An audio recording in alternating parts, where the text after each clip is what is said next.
Good evening, folks. Happy Wednesday. How's everybody doing on this Wednesday night? How's everybody's week going? Shout out to the folks in the chat. Hopefully everybody is doing well. Hopefully you all been doing well. Let me know how you all are doing. As you know, we're in the off season and the GM meetings are supposed to be ending today. And I know we were all waiting for Brian Cashman to speak to the media at some point. I felt like he was going to speak to the media. He wasn't at the GM meetings himself. He said that something came up. It was non-baseball related. We don't know what it was, right? So he didn't say, why he couldn't make it to the meetings. But he did speak to the media today. He gave some information without giving too much information, if that makes sense. He was addressed a lot of questions. So I was curious to see what he wanted to say. I definitely took some notes down, and I'll kind of go through each section as I go along and kind of try to dissect what he said.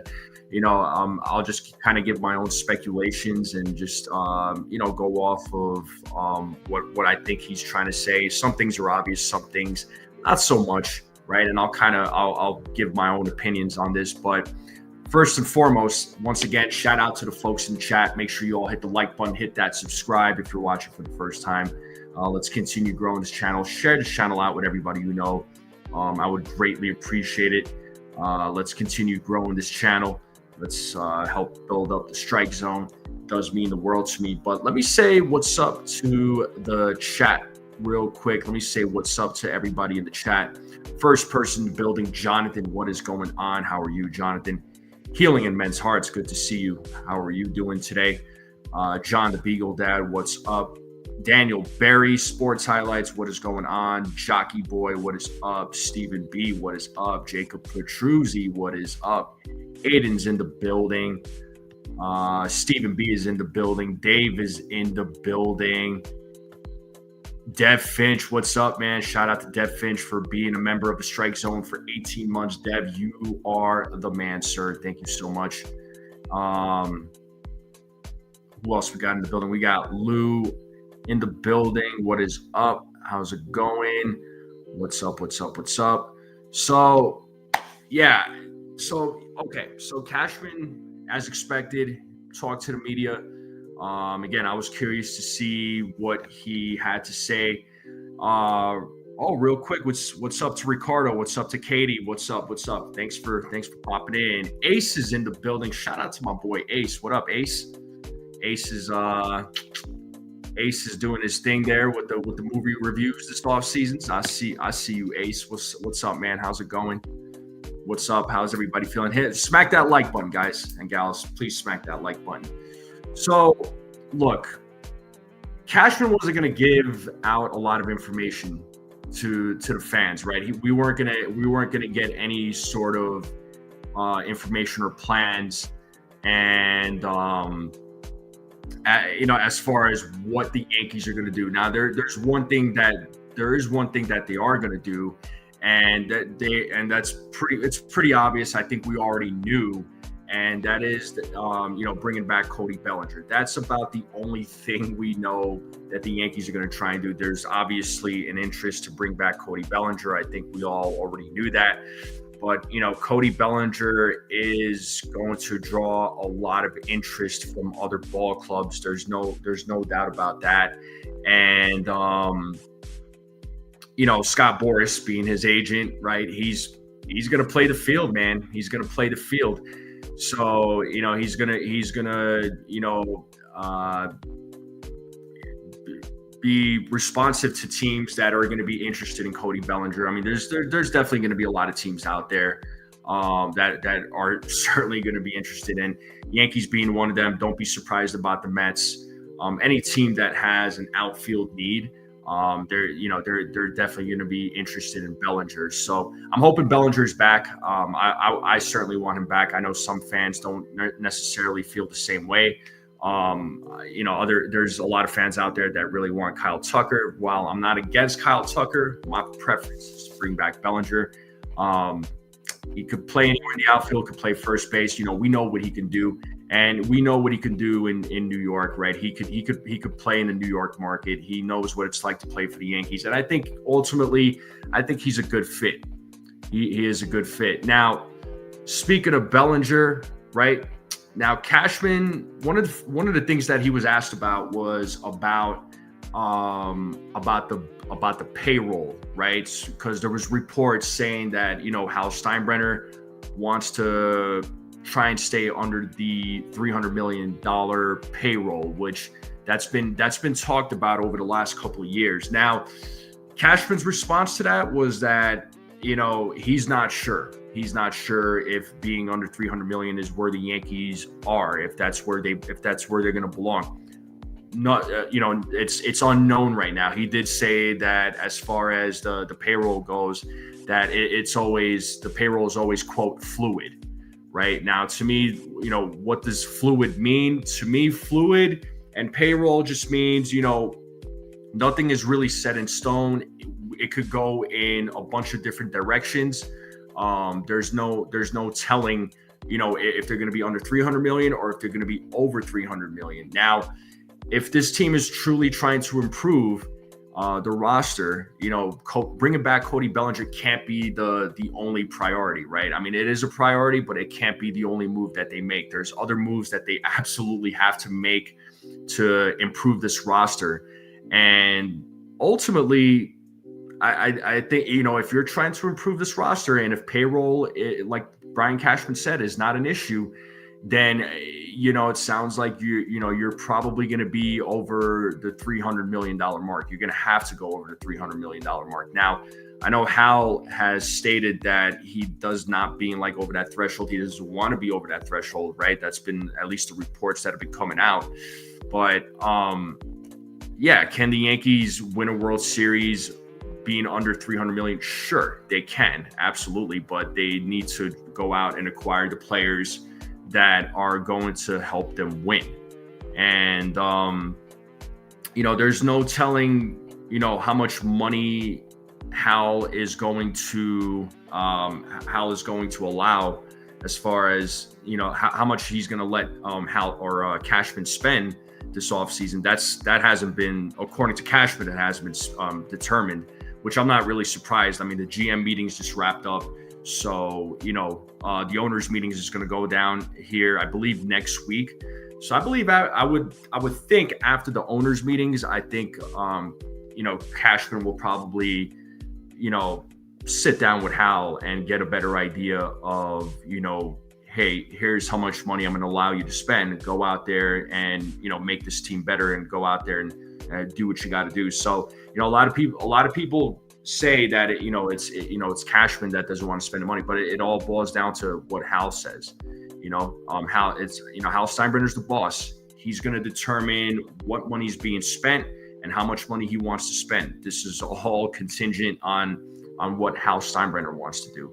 Okay, so if Hal Steinbrenner tells Cashman this is how much money we're spending, guess what? Cashman has to stick to those parameters, right? So he's got to listen to the boss. So at the end of the day, Hal Steinbrenner has the final say. Cashman's job is just to work with the parameters that he's given, and just go out and do what he's got to do to improve this roster. Which once again, clearly, the Yankees, they have a lot of work to do this offseason. Are they going to be able to address all the holes that they have? Are they going to be able to, improve the roster that they already have? I mean, it's still, we'll see, right? We'll see what happens, and anything that they don't address, now, I mean, they could always address at the deadline, but I'd rather them attack the offseason and just, come out strong and remain strong during the 2026 season. So, I mean, that's just my take on it. Now, I did bring up, Bellinger, right? Cody Bellinger. And it's like I was saying, Bringing back Bellinger, I mean, it's something that the Yankees want to do, but they know that Bellinger is going to attract a lot of teams, and this plays into Scott Boras's favor. We know what kind of agent Scott Boras is. We know that he is a big time negotiator, and he will go out of his way to get the best possible deal that he can for his clients. So, there's no doubt that Cody Bellinger is going to get a deal. Once again, I do hope that he is back with the Yankees. I know that Bellinger wants to come back. I know he would love to come back to the Yankees, but of course, the deal and the years, the money, that all has to work out. Cashman says he wants him back, right? There's no doubt about that. But as Cashman would say, if they can't bring him back, then they're gonna look for all their alternatives. It's gonna be another plan B. So I feel like it's right now this offseason is another repeat of last year, where the Yankees really wanted to bring Juan Soto back. There was no doubt about that. I think we all wanted Juan Soto back, but ultimately we all know what happened. But the Yankees quickly turned to plan B, didn't waste any time. Even and last season I did like the plan B that they had, but what is the plan B this season? What are their alternatives? Now this offseason is going to be a really interesting one for the Yankees. So I've said this in a couple of my other live streams. There's no telling really what in this offseason. I have no idea what direction that the Yankees are going to go in. I have zero idea what which direction that they're going to go in. They could go in a bunch of different directions. I think in past off seasons, I think you kind of know or knew what the Yankees needed to do or what they were going to do. Not necessarily not knowing what players they were going to get, but you knew what they were going to do based off of how those seasons went down, and what based on what comments were made by from guys like Cashman in the front office, and what they needed to do to improve their roster. But this off season, the only thing that we do know is that they need to they're going to try and bring back Bellinger. If not, what is their plan B? What is their alternatives? And off the top of my head, I couldn't even tell you, right? Are they, if they don't get Bellinger back, how active are they going to be in the free agent market? Are they going to bring, are they going to be a little bit more aggressive in the trade market? Is that going to be a thing for the Yankees? Again, this offseason, they could go in a lot of different directions, but I'm curious to see who, if they don't bring back Bellinger, then do they stick with who they have in house? Do they stick with Dominguez and Spencer Jones this offseason, and stick with Judge, right? Is that going to be your outfield? Right. And, Jones and Dominguez's name was brought up by Cashman. We'll get into that a little bit later. So do they go in-house, or do they still go out there and seek somebody for their outfield, whether it's during free agency or in a trade? But, if you're in a win now situation, or if you're in a win now mode, I would think that you're probably going to try and go out there and get somebody, right? Whether it's in a free agency or in a trade. If you're trying to win now, you're trying to get somebody. You're trying to get somebody that's going to make an impact right now, rather than having a rookie outfielder in Spencer Jones and a second year player in Dominguez out there in the outfield to play alongside Judge. So, if you're trying to build a team around Judge, you gotta play now. You gotta think about now and not the future. And Cashman did make it clear the other day or recently that the Yankees are not in a rebuilding mode. They're in a win now mode, which is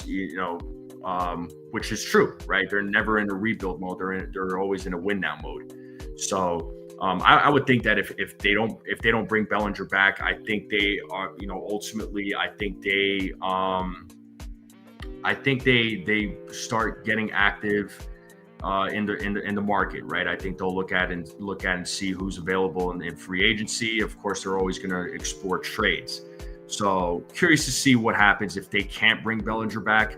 Then they kind of fall into that Juan Soto situation in a way where they had Soto was in the plans last season, didn't work out. Cool. Well, let's figure out Plan B. This is the same scenario here. Cody Bellinger. If he's not back, what's Plan B? What names do they have in mind? We'll find out soon enough. But look, the Bellinger's not going to sign anytime soon, right? A lot of these guys that are free agents right now, they're not going to sign anytime soon. So they're going to be entertaining teams. They're going to be entertaining calls, offers. I mean, this whole thing is just going to be ongoing this offseason.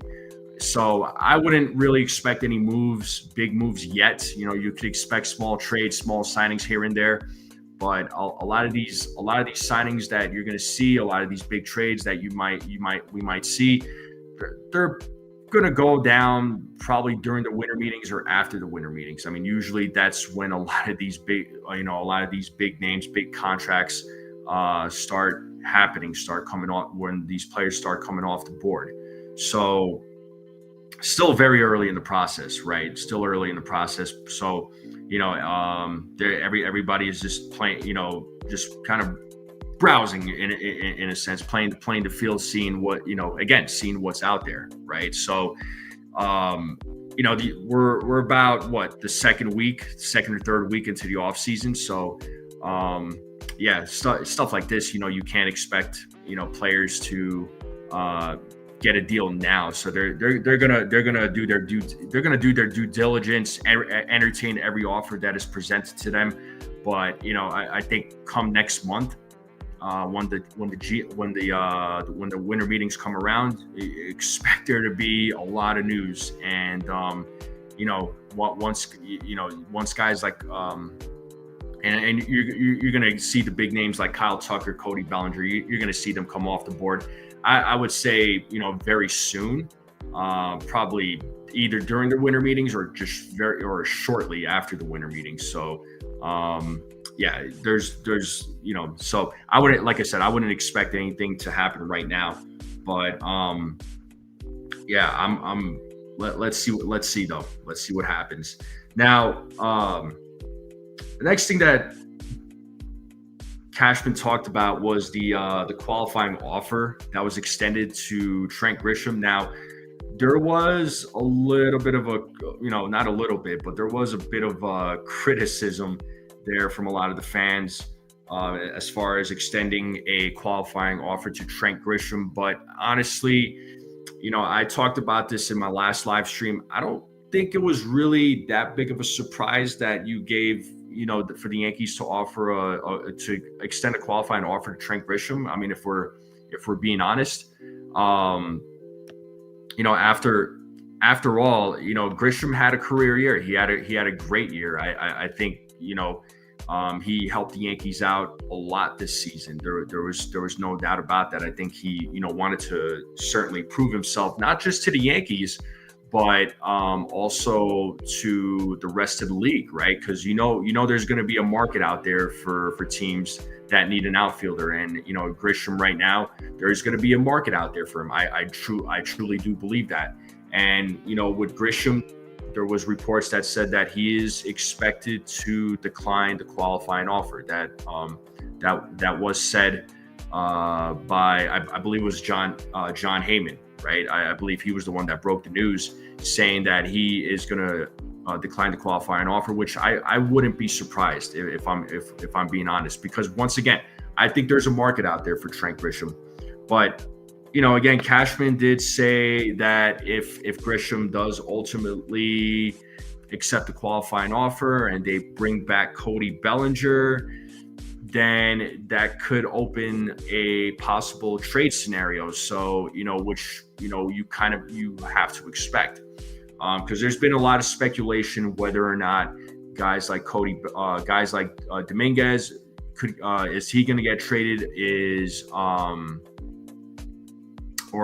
Spencer Jones, could he be a trade piece? Either one of these guys could be a trade piece. Now, speaking of Jones, right? So Spencer Jones, apparently, according to Brian Cashman, he is working out at Yankee Stadium, and he's working out at Yankee Stadium and will also head to Tampa Bay after he rests up. He'll head to Tampa Bay to work out, and of course, he's going to try and play for a spot for the Yankees during spring training. So right now, Spencer Jones he's got a lane open for him to be on the Yankees roster for 2026. So if let's just say if Bellinger is back and Grisham is gone, so there's probably going to be a competition between Dominguez and Spencer Jones. Dominguez is going to be playing winter ball, according to Brian Cashman. So, I think it'll be good for Dominguez to get that extra playing time during the offseason. And so he's going to get that opportunity during winter ball. And, ultimately,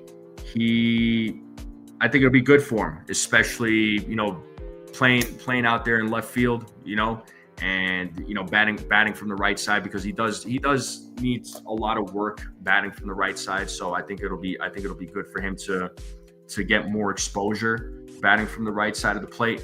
So both of these guys are working. Both of these guys are hungry. They're trying to make their way onto the into the Yankees roster. But I think I think if Grisham is not going to be back, and if Bellinger is coming back, so that does create an opportunity there for Jones and Dominguez. I would think they're going to compete against one another to try and win that out, to try to win that final, to win a roster spot, to win a starting role out there in the outfield. So that'll be a fun competition. And Spencer Jones has certainly made a name for himself out there in the minors. He definitely had a great year. I know the biggest criticism with Jones was his high strikeout rate. Now he's still a guy that does strike out a lot, but he has cut down quite a bit. So let's see how he does during spring training. So he's definitely going to be. There's going to be a lot of eyes on him, but again, he could be a guy that could get traded in the offseason. Same thing with Jason Dominguez, especially if Grisham ultimately decides to accept a qualifying offer. But again, reports are saying he's not going to. He's going to try and seek out a contract, and I think there's a team out there that will sign Grisham. So if that's the case, and they are able to bring back Bellinger, so you assume Bellinger in left field, Judge in right, who takes over center. I know the Yankees don't like Dominguez in center field. So that's definitely a better position for Spencer Jones to play. So how does that, again, do one of these two guys get traded? I think that's going to be one of the biggest questions this offseason. So Cashman has made it known that a possible trade could happen, right? He didn't say who, but he did mention of a possible trade if both Grisham and Bellinger are back. So does that mean if Bellinger's back, Grisham is gone? Whoever, if let's say if Jones wins, he wins the opening. He's on the opening day roster, right, for the Yankees. Does that make Dominguez a fourth outfielder? Are they going to platoon that? Right. Again, so many different options, but yeah, the Yankees are. This is where I'm saying the Yankees are in a very interesting spot, and they could go in a lot of different directions this offseason. So I don't. Again, Cashman didn't really say what the game plan was. He kind of gave a little bit of a gist of what to look forward to. as you know, Cashman, right? He's always going to hold. They're always going to hold information tight to their chest. They're not going to give you too much information right away. So, again, there could be a trade scenario, or you could have these guys play for a spot on the opening day roster. So again, we'll see what happens. What's up, Nez? What's going on? He says Spencer Jones low key about to be 30. Yeah, he's a little bit on the older side. What is he, like 25, 26? Spencer Jones. So if he's gonna be with the organization, and if he's gonna play, the time is now, right? So, Spencer Jones, he's 24 years old now, and he's going to turn 25 next May. So, if he's going to play, the time is now, right? It's right now. I don't see how you keep this guy down there in the minors at 24, 25, right? It's not like he's a 20 or 21 year old. So let's see, what kind of lane opens up for him. Now, the next thing that Cashman talked about, which I don't think this here should not come as a surprise to anybody. All right. I know there's been a lot of talk, right, about Jazz Chisholm Jr. Now, Jazz Chisholm Jr. is up for arbitration, and after the season, he is going to be a free agent. Cashman was asked about whether or not there were any discussions about a potential extension with Jazz Chisholm Jr.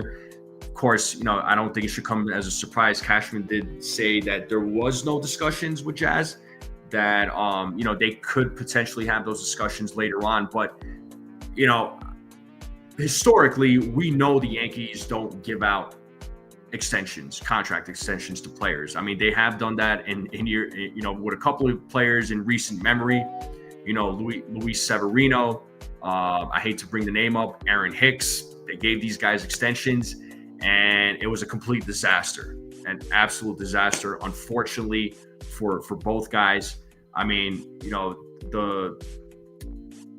Severino was kind of a disappointing one. It was a sad one because he was expected to be that 1-2 punch with Garrett Cole at the time, but unfortunately injuries had just hindered his career with the Yankees. But anyway, look, if I'm being honest about Jazz Chisholm Jr., I think Jazz is going to play out his final year on his contract. I think he'll play out the final.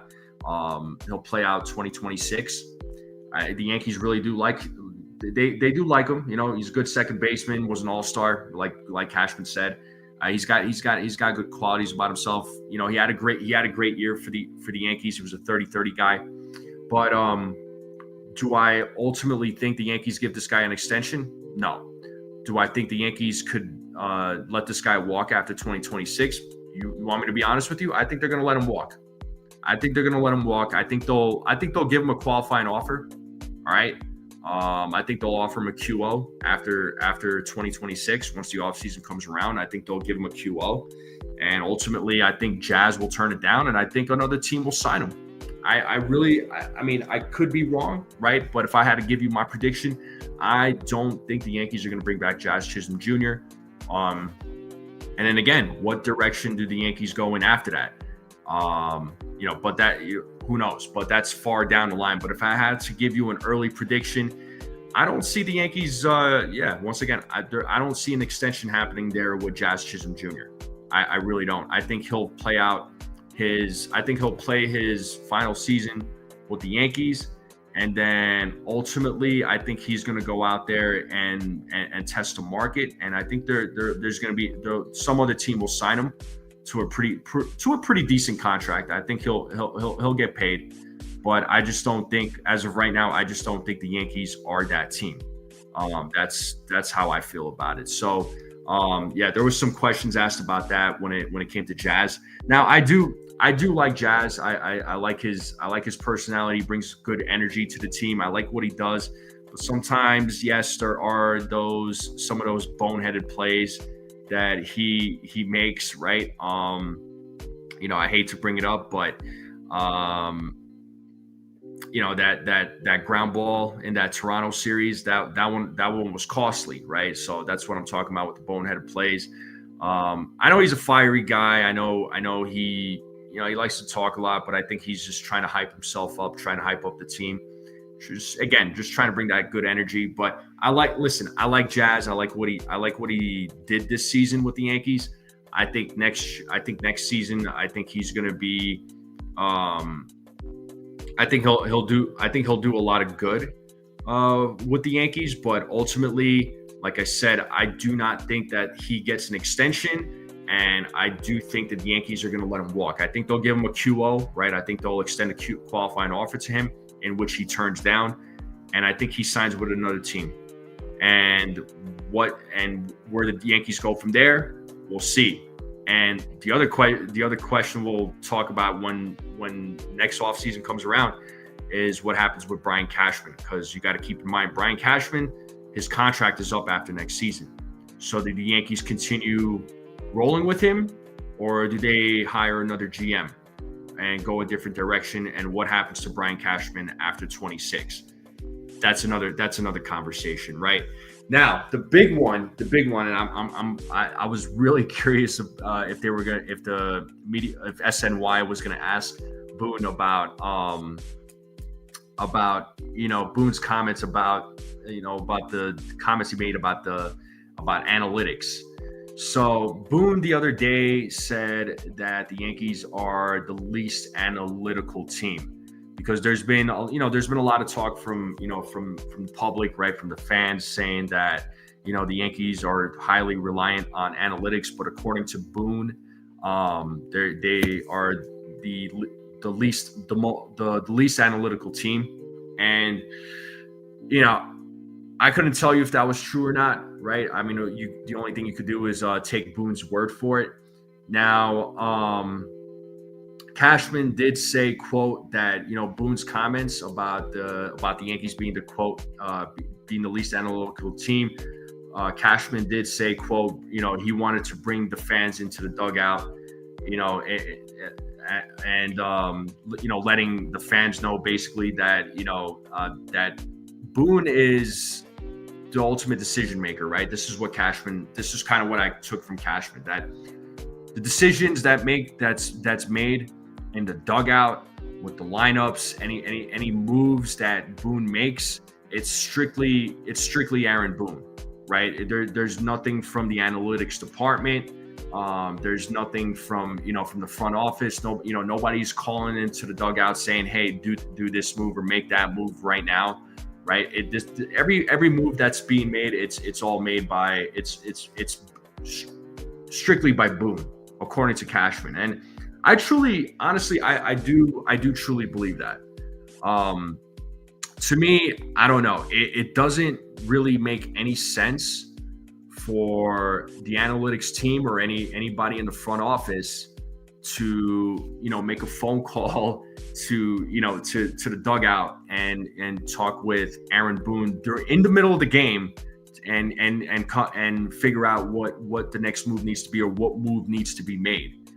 I mean, it is ultimately Boone is the Yankees manager, whether we like it or not. He is the Yankees manager. So I mean, it's his job to make the decisions that need to be made, as far as the lineups go, as far as the bullpen decisions, as far as pinch hit decisions. I mean, this is all on Aaron Boone. And I have a hard time personally. I have a hard time believing that anybody in the front office or in the analytics department is constantly poking Boone in the middle of the game, as far as what decisions need to be made, and that Boone is a puppet for these guys. Now, if that's the case, right? If it does ultimately fall on Aaron Boone to make these decisions, do I always agree with what the decisions that Boone makes? No. I sometimes his decisions, there are question marks. There are question marks with some of the decisions that he makes. Now,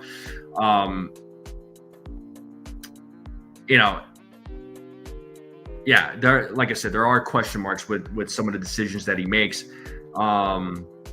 I don't always agree with them. Sometimes he makes good decisions. Sometimes he doesn't. Do I think that's some of the decisions that he makes feels rushed? That he kind of gets in a panic? Sure. There are, but sometimes, in somewhat of Boone's defense, I mean, look, being a baseball manager is not an easy thing, and especially for the New York Yankees, because you may have planned something in your mind. You may be thinking something that you think is going to work out, but ultimately it backfires. But until you try it, you don't know how that situation is going to play out, right? Some things are obvious, some things are not. I mean, I that part I do get, but again, just going back to what Cashman was saying about Boone, Cashman says it's hands off for me, to me it makes sense. It's not Brian Cashman's job to make the decisions on the field or during the game.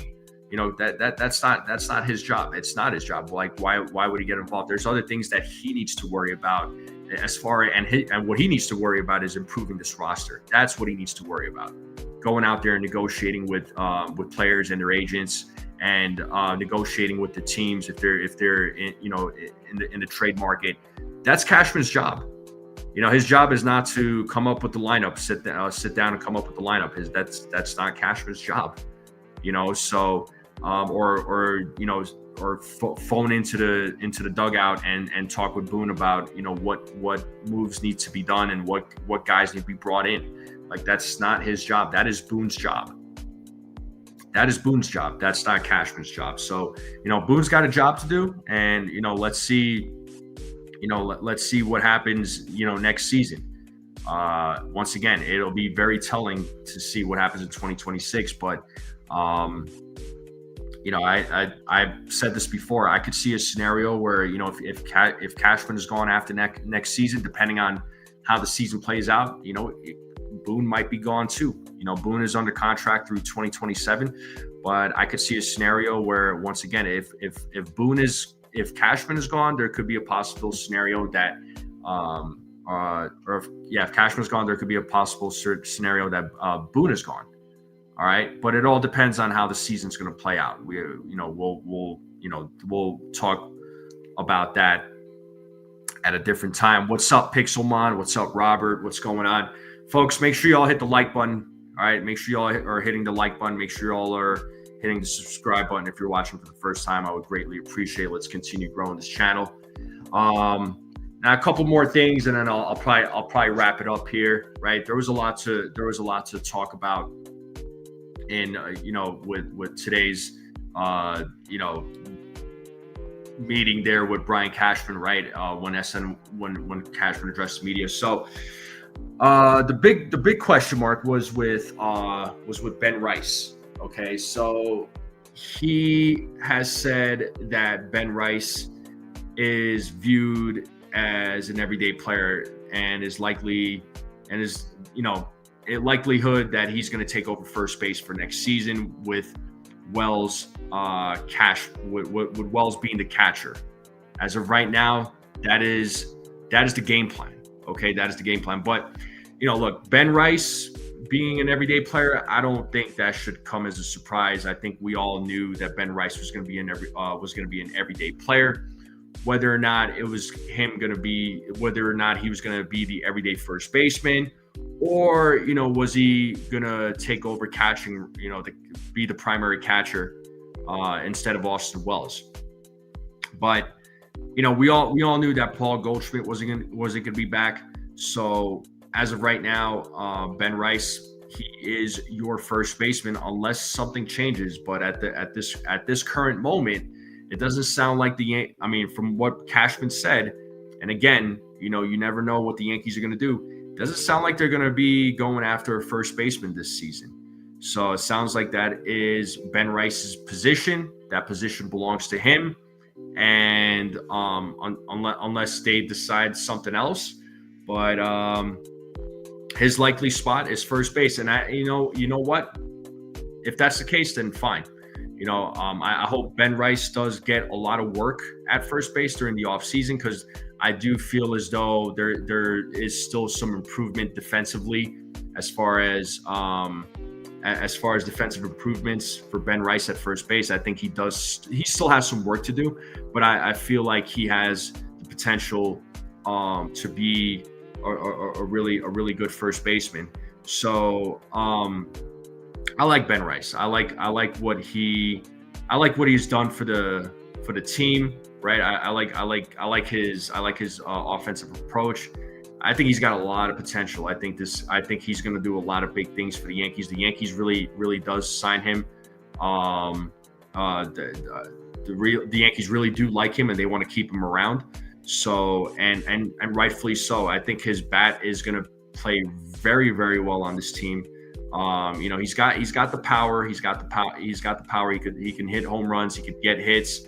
But he hits the ball hard, right? He hits the ball hard. I know, how fans, a lot of folks like to talk about, how hard a ball gets hit, which I'm always in favor of, as long as it results into something positive.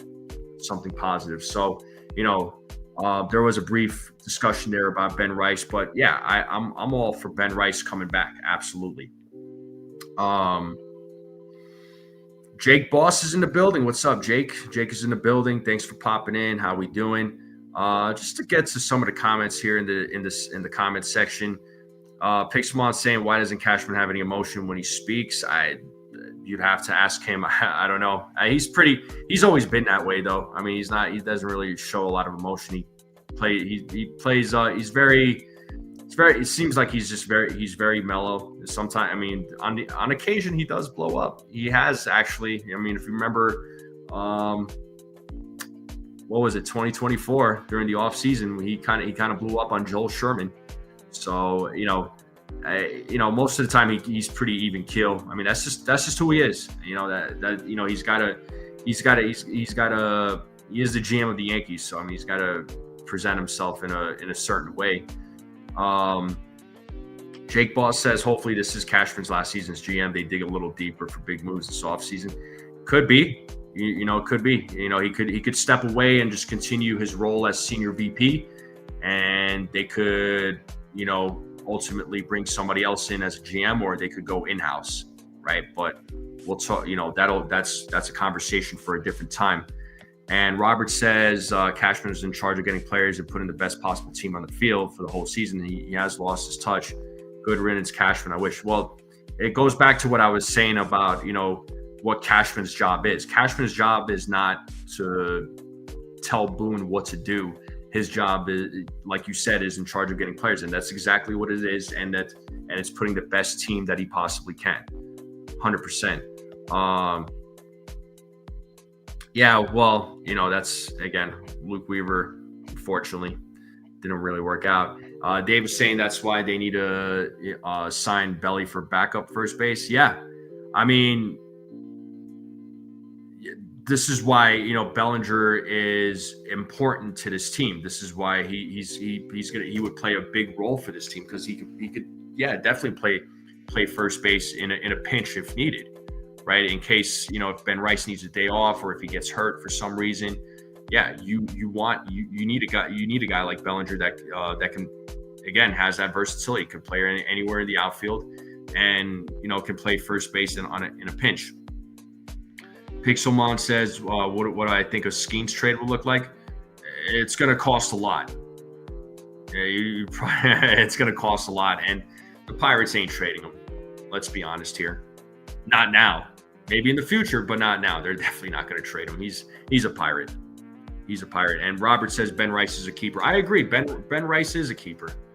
Ben Rice is a keeper, dude. The only way I would ever trade Ben Rice, for me personally, is if the Yankees are getting some good quality pitching back, right? And I'm talking. I would personally, I would like a starter. But as of right now, I don't think Ben Rice is going nowhere.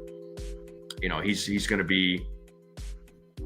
He's going to be around for a long time, I think. So no, I I do like Ben Rice a lot. So, and he's become a fan favorite. I know the organization really likes him. So yeah, he's not going out anywhere. Pixelmont says Austin Wells for Harper straight up, but yeah, then you're gonna have to take over Harper's contract, and where are you going to play him? That's just it. Is he gonna be another DH on the team, or is he gonna how do you play him? They already got Giancarlo Stanton, so if they wanted to get Harper, they would have done it back then. But instead, they traded for Giancarlo Stanton. But I'm not going to even entertain that right now because that's been beat down a lot because fans love to revisit that scenario quite a bit. But I'm not going to revisit that scenario. A couple more things, and then like I said, I'll wrap it up. Right now, Brian Cashman was asked about the Yankees being too home run reliant, and his response was saying that he looks for what needs improved on the team and what as far as who they have right now on the roster, how those guys can improve, or if those guys aren't going to improve, then they can improve, or they can import players that will help improve the team. He didn't really answer. To me, I don't know. To me, I didn't really get much of an answer. I don't feel like I got much of an answer as far as him saying that when he was asked about the Yankees being too much of a home run reliant team. I think he just said that he just basically said that wherever they need to improve, that they're going to improve the team, either with the guys that they have right now, or importing players from during free agency or from other teams to help the team become better offensively, right? I mean, he didn't really say whether or not the Yankees are they're too home run reliant. Now, being home runs are not a bad thing. And he did bring up that in the postseason, a team that out homers another team in the postseason, typically they go on to win 90% of the time. Now, I never really looked up the statistics. Now, for me personally, I think the teams that go on to win in the postseason, my personal opinion, I think it's the small things that you do to win in the postseason, because ultimately, I think that's how a lot of teams find success in the postseason. And I think we saw that with the Dodgers in this World Series, right? They went back to back. I think that Game 7 against the Blue Jays. They hit some key home runs, but I also think it's just some of the little things that they did in that Game 7 that gave them the edge to win the entire thing. So, as far as 90% of the time, out homering other teams in the postseason typically go on. I mean, I think that number is true. I don't know. I never really looked at the statistics, but again, for me personally, I think it's whichever team does the small things during the postseason, they're gonna have the edge every single time. And I think we've seen that, time and time again whenever we watch games in the postseason. What's up, Therese? What's up, Ronald? What's going on? I know a few people brought up the fact that Paul Skeens won the Cy Young, and rightfully so. He's well deserving of it. So congratulations to Paul Skeens. But yeah, like I was saying, Cashman didn't really answer the question about the Yankees being too home run reliant. He just went on to say that the team needs to, that if there's wherever there needs to be improvements, that he's looking to try and make those improvements with with who they have right now or whoever they may add later. So he didn't really answer the question of like if the Yankees are too much of a home run reliant team. I know that's been a criticism from a lot of fans saying that the Yankees are too much of a home run reliant team. Now, they did hit a lot of home runs. There's no doubt. The team could hit, right? They had a lot of guys that were able to hit. My biggest frustration with the Yankees this past season was that they do get hits, they get guys on base. My biggest frustration was just not doing the little things. They would leave a lot of guys stranded, right? They would have guys with the bases loaded, nobody out, and they would only score 1 run. You know, they wouldn't do the small things. They couldn't get more. They couldn't score more runs without relying so much on the home runs. So they did. Yeah, to me, honestly, if you ask me, I think they relied a lot on the home run ball. You know, and you know, we've seen in a lot of games where they were getting a lot of big hits and key hits and scoring runs.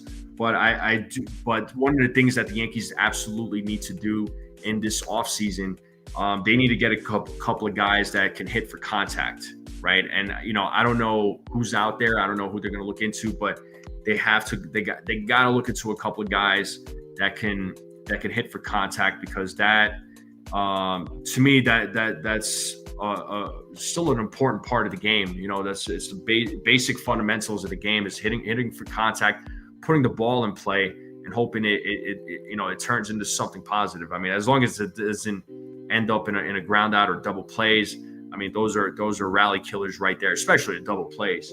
So I don't know. I do feel as though there were a lot of times during the season that the Yankees were too reliant on the home run ball, but they absolutely need to get a couple of guys, 1 or 2 guys that hit for contact, to kind of balance out the power, to balance out the slugging, to the power hitting guys, right? So yeah, absolutely. I think the Yankees need to go out and get a couple of contact bats. I mean, again, that's just my opinion.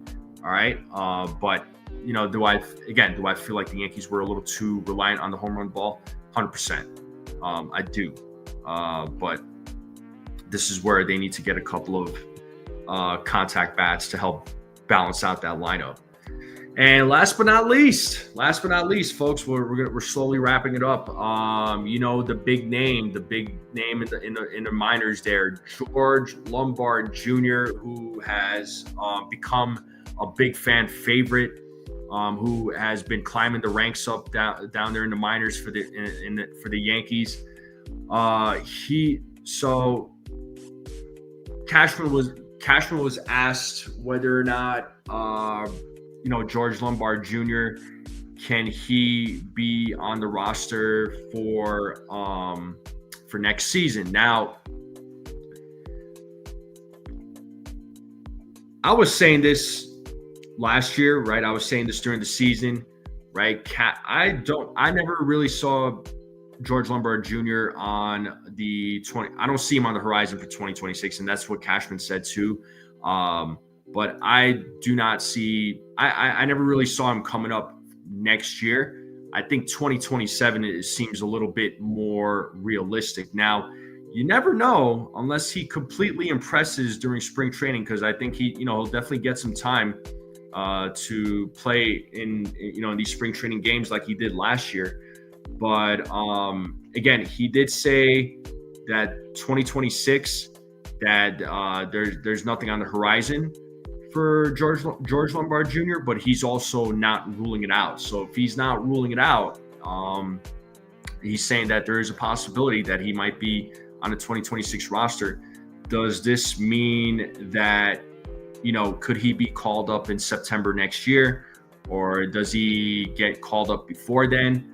No doubt that there are some improvements that George Lombard Jr. needs to make, particularly with the bat. His offensive game still has some holes, and he still has a lot of improvements to make on his offensive game. Now, defensively, he's definitely ready to go. Cashman did say he's ready to go. I agree with that 100%. Defensively, the guy is great on the field. I mean, he's great. He's great at shortstop. There's no doubt there. So. I know a lot of fans have been asking for him to get called up and take over for Anthony Volpe, right? So, but even then, right? He wasn't ready to be called up. Let's be realistic. Does he Do I think he'll get called up in 2026? Personally, if he does, I think he could be a September call up. That's what I think. I think ultimately, I think he'll be a September call up, and I think they're gonna, oh, to be honest with you, I think they're gonna roll with Caballero and Anthony Volpe. I mean, I think those are the guys that they're gonna roll with, unless they sign someone in the off season, right? Or unless they trade for somebody. But I think they're going to stick with Caballero and Volpe. I mean, it's not, to me, I'm not in favor of that. However, I don't think George Lombard Jr. Is the guy that you want to call up right now. But I know he certainly will be ready. If anything, I would say he would definitely be ready for 2027. I think you definitely consider him then. But let him continue developing, though, is what I would say. I wouldn't bring him up just to bring him up, personally, unless he truly impresses during spring training. Then yeah, sure, you can call him up. But as of right now, from what Cashman said, and that's kind of what I suspected, kind of what I speculated, is that he's not going to be called up for the 2026 season. But also the possibility is not ruled out. But all right, Robert. Yeah, we'll see you later, and I'll slowly wrap it up too. Just wanted to go on for a little while to just kind of break down and digest some of the things that Cashman said. So, look, Cashman made it. He made a few things known, right? He made a few things known that were, I think that were obvious to a lot of us, but it was also giving, a lot of just general information, just not giving out too much information, not revealing what the game plan is going to be for the Yankees this off season. So they're not gonna show all their cards right now. It's as simple as that. They're not going to show us all their cards, but soon enough, there'll be moves happening at some point, and we'll just see what those moves are going to look like. But I would just say wait for the winter meetings, because that's when a lot of that's when you're going to hear the big news, the big moves, the big trades, big signings during the winter meetings and then after the winter meetings. So stay tuned, folks. But I'm going to wrap it up here. I do appreciate all of you tuning in. Thank you all for hanging out tonight on this Wednesday night. I just wanted to quickly go live and just kind of talk about what Cashman said. But let me know what you all think. All right. Just drop the comments after the live stream. If you couldn't watch the stream live, let me know what you all are thinking. But thank you all again for tuning in. Make sure you all hit the like button, hit that subscribe, share this channel out with everybody you know. I would greatly appreciate it. And I will see you all next time. Have a great night, everyone.